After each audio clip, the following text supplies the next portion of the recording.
Du néant, Dieu créa l'univers. Il édifia son trône, puis il créa le calame et lui ordonna « Écris ».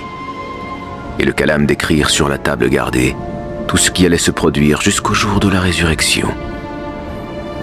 Ensuite, il créa les ténèbres et la lumière, les cieux, les terres et les astres. La création dura 6 jours, suivant le temps de l'autre monde. Il se tourna ensuite vers le ciel, qui était une fumée, et y établit 7 cieux, en révélant à chaque ciel ce qui le concernait. Après avoir achevé la création du monde supérieur et inférieur, il étendit la terre en faisant sortir d'elle ce qui était enfoui dans ses entrailles. Dieu, créateur de toutes choses, créa le monde.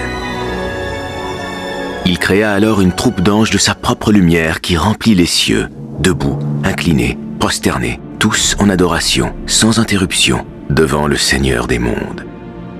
Il créa les anges gardiens et les porteurs du trône, dont Raphaël, plus connu sous le nom d'Israphil, qui soufflera dans le corps.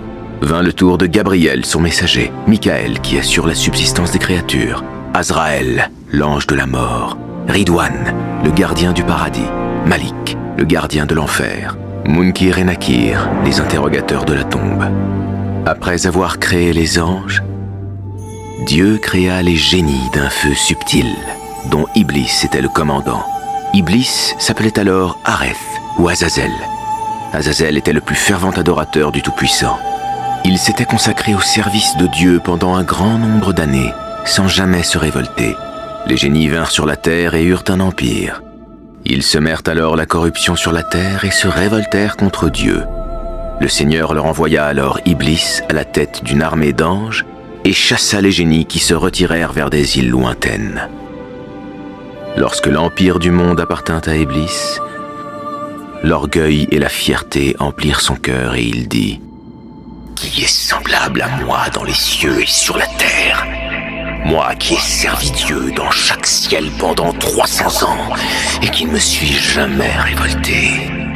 Maintenant que je suis descendu sur la terre, tout l'empire m'appartient. » Dieu, l'Omniscient, savait ce que cachait le cœur d'Iblis.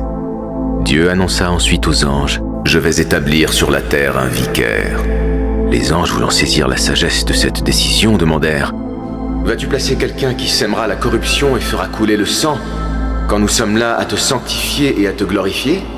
Il dit « En vérité, je sais ce que vous ne savez pas.